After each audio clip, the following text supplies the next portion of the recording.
UGC net जून 2026 की परीक्षा आपकी कल से आरंभ हो रही है।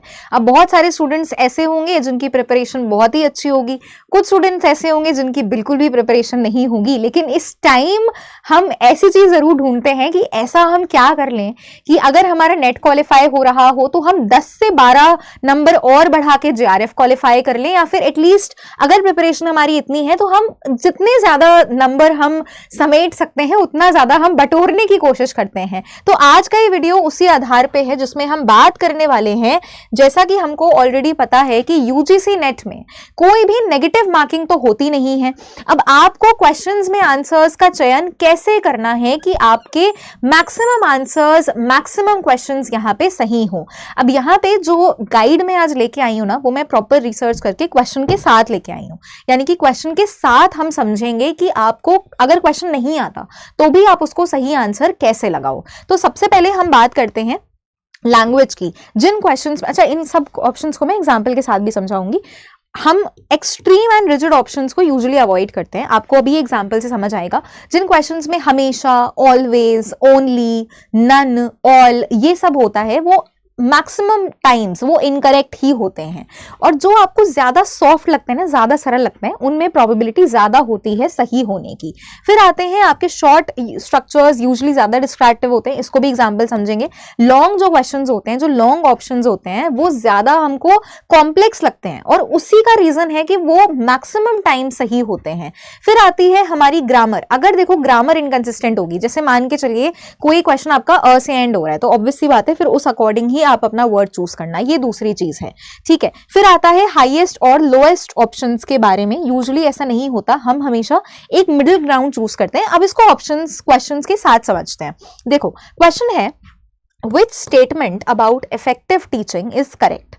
A good teacher always lectures, a good teacher never uses, only experienced teachers teaches, effective teaching generally adapts। अब जितने भी ऑप्शंस में मैक्सिमम टाइम आपको हमेशा, ऑलवेज, कभी नहीं, ओनली, सिर्फ दिख जाएगा, उनको आप एलिमिनेट कर देना, उनको आप एलिमिनेट कर देना। ठीक है, और यूजुअली जो आपके थोड़े सॉफ्ट क्वेश्चंस होते हैं जिसमें जनरली लिखा होता है, थोड़े सॉफ्ट हार्टेंड क्वेश्चंस होते हैं, ठीक है, उन मैक्सिमम टाइम्स आपके आंसर्स वही सही होंगे।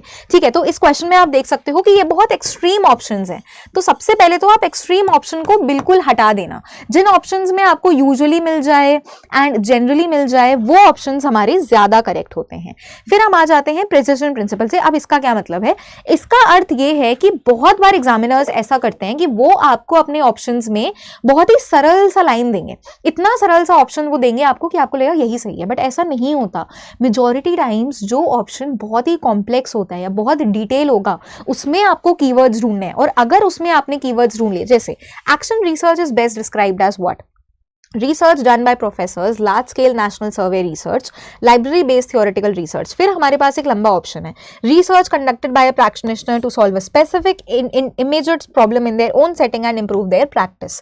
तो आपको इन्हीं चीजों को ढूंढना है। ये जो कॉम्प्लेक्स भाषा है, ये जो कीवर्ड्स हैं, आपको इवेंचुअली इनको फिगर आउट करना है और जो सॉफ्ट ऑप्शंस हैं हमारे, वो एलिमिनेट हो जाएंगे। जो आपको ऑप्शन सबसे ज्यादा मुश्किल लगेगा, मेजॉरिटी टाइम्स वही सही होगा। नेक्स्ट टाइप के सवाल पे आ जाते हैं।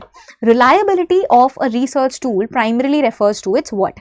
अब आपको अगर आपको इस क्वेश्चन का मतलब नहीं पता, मान के चलिए, ठीक है, रिलायबिलिटी हिंदी में विश्वसनीयता आएगा आपके पेपर में। अब आपको अगर इस क्वेश्चन का मतलब नहीं पता, बस आपको उस वर्ड से रिलेटेड, अगर आपको कुछ भी पता है ना, अगर आपको विश्वसनीयता नहीं पता कोई बात नहीं, आपको विश्वास पता है, रिलायबिलिटी नहीं पता, रिलायबल पता है, उस अकॉर्डिंग आप अपने आंसर्स को सही कर सकते हो। यानी कि पर्यायवाची पे चलना।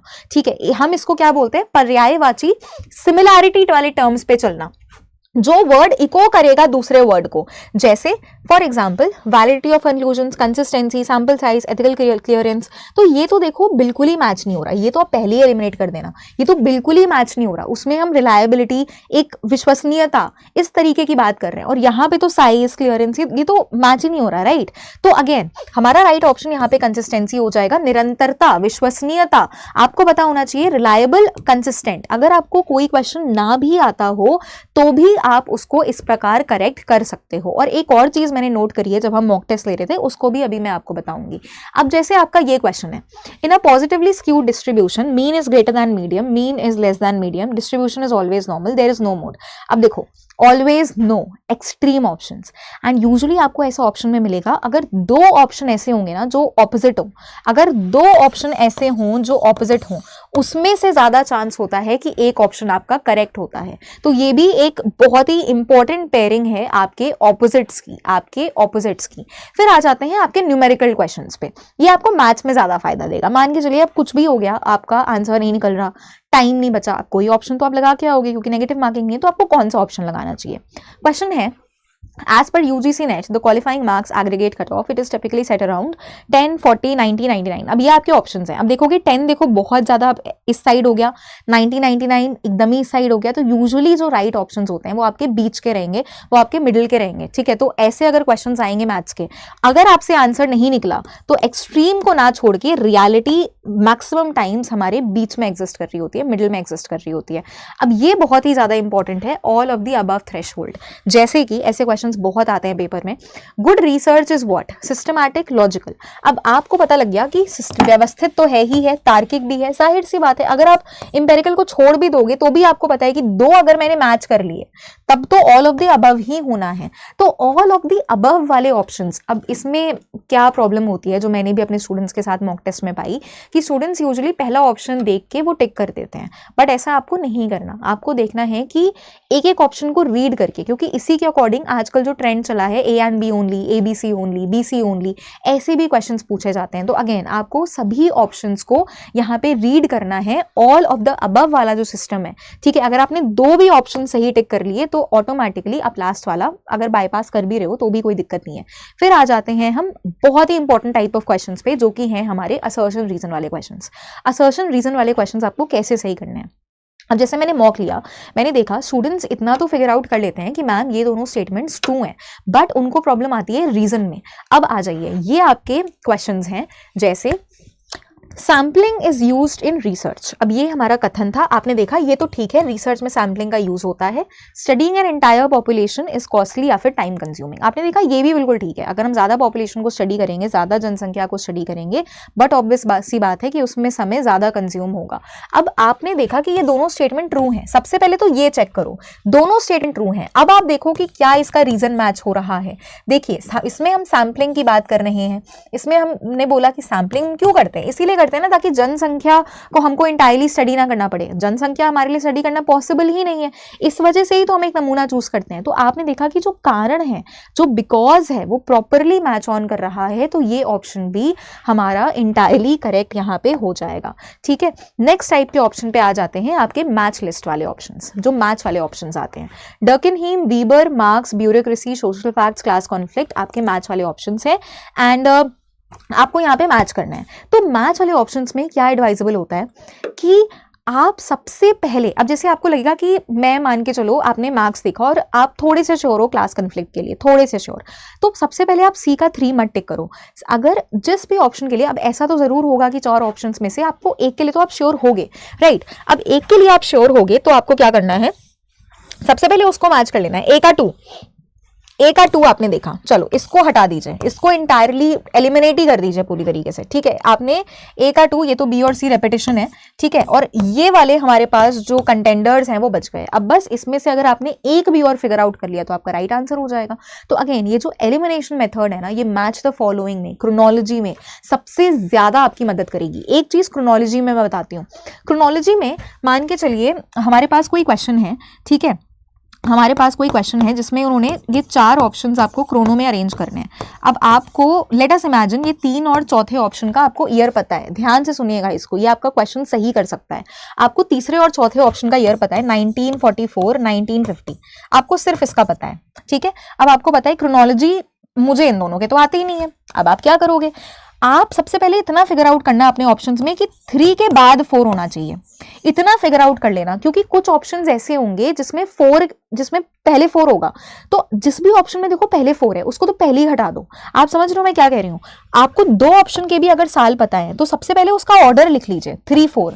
आपने अगर इतना भी लिख लिया ना तो भी आप 2 ऑप्शन, एक ऑप्शन इजिली एलिमिनेट कर पाओगे। अगर आपको एक और पता है तो एक और मान के चलो वो होता है मे बी 1940 में, तो आपने 1 को यहाँ पे प्लेस कर दिया। अब अगर आपको 2 नहीं भी पता है मान के चलो, तो भी आपको अपने ऑप्शन में मिल जाएगा, जैसे मान के चलिए कहीं पे है 2 1 3 4 या फिर कहीं पे 1 3 4 या फिर कहीं पे 3 4 1 है, तो आपको पता लगे 3 4 1 तो हो ही नहीं सकता, 3 4 1 2 तो हो ही नहीं सकता क्योंकि 1 तो पहले ही आएगा।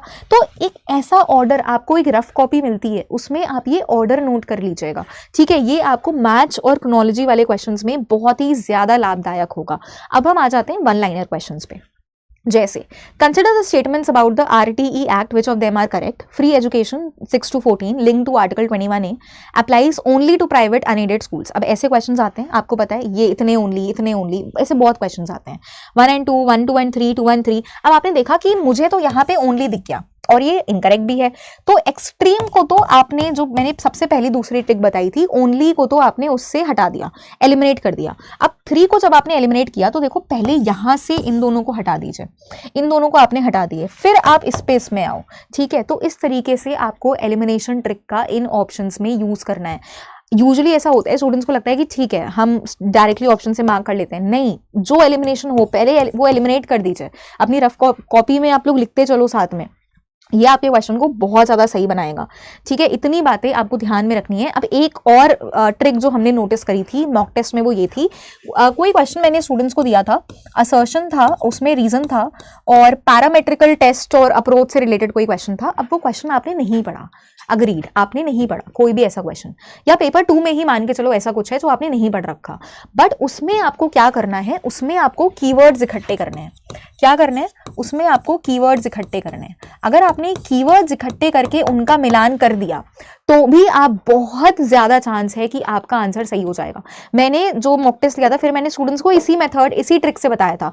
अगर आपको ना भी पता होना क्वेश्चन तो आप कीवर्ड पे आ जाना, कीवर्ड के मतलब पे आ जाना, फिर उस मतलब को आप मैच करने का ट्राई करना एंड बहुत हाई चांस है कि आप उसको सही कर लोगे, ठीक है। तो सबसे पहले ऑलवेज और नेवर वाले एलिमिनेट कर दीजिए। मैक्सिमम 99.9% ऐसा होता है कि एक्सट्रीम वाले ऑप्शंस हमारे नहीं सही होते। ग्रामेटिकल मिस्टेक्स अगर कुछ है, अ और एन, वो वाले गड़बड़ हो जाएंगे। फिर ऑपोजिट पेयर्स जो ऑपोजिट होते हैं ना, यूजुअली उनमें से कोई करेक्ट होता है, जैसे अभी हमने मीन मीडियन वाला पढ़ा था तो उनमें से ही करेक्ट होगा। फिर आता है आपके ऑल ऑफ दी अबव वाले क्वेश्चंस, ठीक है। तो इस तरीके से आपको अपने ऑप्शंस को मार्क करना है। अब ये है ट्रिक्स, लेकिन अगर आपने बिल्कुल भी पढ़ाई नहीं करी होगी तो ऑब्वियसली ये ट्रिक्स भी तब काम नहीं देंगी।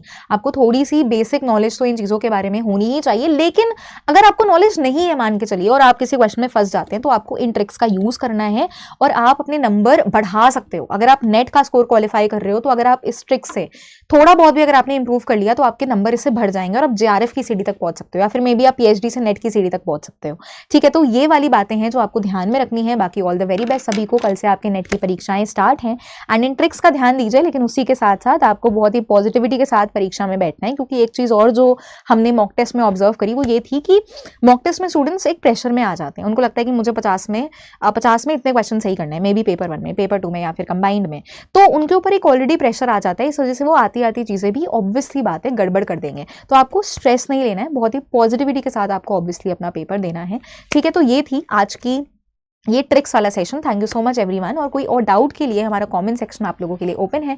Thank you so much, all the very best. हम सबकी बहुत ही ज़्यादा बेस्ट विशेस आप सबके साथ हैं। Thank you, bye bye, take care.